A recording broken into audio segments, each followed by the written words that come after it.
80+ marks के लिए सबसे पहला इंपॉर्टेंट पॉइंट क्या होना है? तो सबसे पहला इंपॉर्टेंट पॉइंट है जो हमारे पास।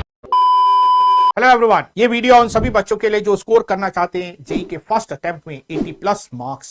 इस वीडियो में हम आपको बताएंगे कि किन बातों का ध्यान रखना है आपको अगर आप स्कोर करना चाहते हैं 80+ मार्क्स इन फिजिक्स। अब 80+ क्यों बोल रहे हैं सर 80+? जरा देखें तो अगर हम 23-24 के एग्जाम पैटर्न को देखते हैं, एग्जाम पेपर्स को देखते हैं, तो जो इजी लेवल का पेपर है जिसमें बच्चा 89 मार्क्स स्कोर कर रहा है, 89 मार्क्स पर उसे मिल रहे हैं 99%। इसका मतलब इजी पेपर में 80+ से काम नहीं बनता है।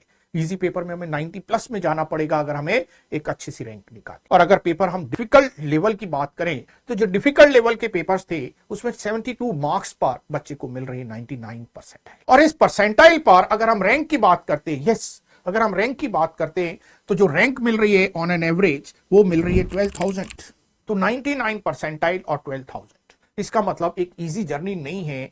हमें इस रैंक को लाने के लिए हमें मेहनत करनी पड़ेगी। मेहनत के साथ साथ कुछ अच्छे से पॉइंट्स ध्यान रखने पड़ेंगे जिससे हम स्कोर कर सकते हैं एक अच्छी परसेंटाइल और अच्छे मार्क्स जेई के फर्स्ट अटेम्प्ट। अगर हम थोड़ा सा पेपर एनालाइज करें तो लास्ट फ्यू ईयर से जो जेई मेंस का एग्जाम आ रहा है उसमें 10 to 20% पेपर हमें ऐसा मिल रहा है जो थ्योरेटिकल पेपर है, कॉन्सेप्चुअल पेपर है। इसका मतलब हमारी कॉन्सेप्चुअल थ्योरेटिकल नॉलेज भी अच्छी होनी चाहिए, थ्योरेटिकल पार्ट पर भी हमारा स्ट्रॉन्ग होल्ड होना चाहिए पेपर को अटेम्प्ट करने। 30 to 40% paper direct formula based paper है, तो हमें सारे फॉर्मुलेज अच्छे से याद होने चाहिए, फॉर्मुलेज का एप्लीकेशन हमें अच्छे से आना चाहिए जिससे इस पार्ट को हम अच्छे से कवर कर सकते हैं। इसका मतलब अगर हम थ्योरी अच्छे से सीख लेते हैं, थ्योरी पे अच्छे से होल्ड रखते हैं तो हम बड़े आराम से 60% पेपर सॉल्व कर सकते हैं। 20 to 30% मॉडरेट लेवल का पेपर है जिसमें थोड़ा सा कॉन्सेप्चुअल जो नॉलेज है वो बढ़ जाती है। तो थोड़ा सा डीप नॉलेज अगर हम कॉन्सेप्ट्स को अच्छे से सीख लेते हैं तो इस पार्ट को भी हम बड़े अच्छे से सॉल्व कर सकते हैं। ओनली 10 to 20% पेपर हमारा ऐसा है जिसको हम कॉल करते हैं difficult level, right, 10 to 20 marks.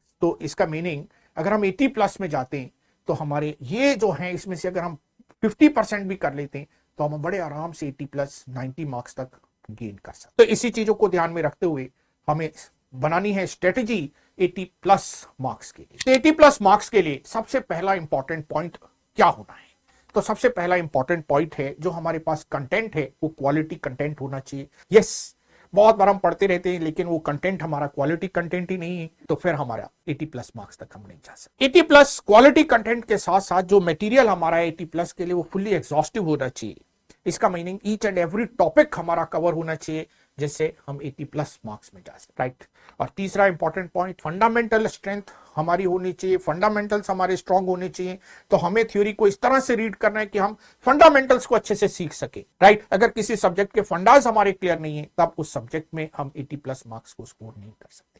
अब बात आती है फिजिक्स। फिजिक्स एक एनालिटिकल सब्जेक्ट है, न्यूमेरिकल बेस्ड सब्जेक्ट है। तो कॉन्सेप्चुअल स्ट्रेंथ के साथ साथ अगर हम एनालिटिकल अप्रोच को डेवलप करते हैं तब हम गेन कर सकते हैं 80+ मार्क्स इन फिजिक्स। आराम से एक अच्छी रैंक हम निकाल सकते हैं जेई के फर्स्ट अटेम्प्ट में। तो एनालिटिकल अप्रोच हमारी अच्छे से डेवलप होनी चाहिए जिससे हम बड़े आराम से क्वेश्चंस को टैकल कर सकते हैं, क्वेश्चंस को अटेम्प्ट कर सकते हैं। तो इस स्ट्रेटजी के लिए जो सबसे इंपॉर्टेंट है वो है फंडामेंटल्स। अब फिजिक्स में एक ऐसा पार्ट है जो फंडामेंटल का काम करता है और हम कहें तो वो बैकबोन का काम करता है पूरी फिजिक्स के लिए, and that part is mechanics.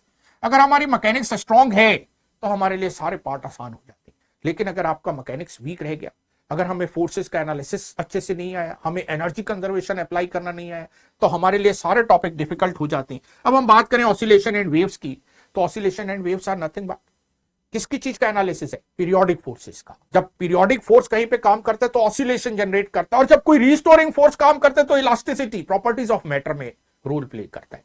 जब मॉलिक्यूल के कॉलिजन को देखते हैं तो काइनेटिक थ्योरी ऑफ गैसेस बन जाता है, और जब कंजर्वेशन ऑफ एनर्जी प्रिंसिपल हम लगाते हैं लिक्विड के लिए तो बर्नौलीज थ्योरम बन जाता है, राइट। और इलेक्ट्रोडायनामिक्स, भले ही आने के लिए चार्ज आ जाते हैं लेकिन चार्जेस के बीच का फोर्स और फोर्स का एनालिसिस वो मैकेनिक्स की हेल्प से ही होता है, राइट। अब माइंड में आ रहा होगा मॉडर्न फिजिक्स में तो मैकेनिक्स नहीं है, तो थोड़ा सा ध्यान कीजिए। Momentum conservation is the backbone of nuclear physics. अगर एटॉमिक फिजिक्स में बोर मॉडल की बात करते हैं तो बिना एंगुलर मोमेंटम के, बिना फोर्स के, बिना सेंट्रीपिटल फोर्स के बोर मॉडल हम नहीं समझ सकते। तो इसलिए mechanics is the basic fundamental part. भले ही डायरेक्ट क्वेश्चन हमें मैकेनिक्स के कम मिले लेकिन अगर हमारी मैकेनिक्स स्ट्रांग है तो दिस इज द फंडामेंटल। तो इसका मतलब मैकेनिक्स एक ऐसा टूल है जिसमें सारी फिजिक्स आसान हो जाए। इसलिए हम लेकर आ रहे हैं आपके लिए कंप्लीट मैकेनिक्स की एक सीरीज जिसको कंप्लीट करेंगे आने वाले 10 लेक्चर्स।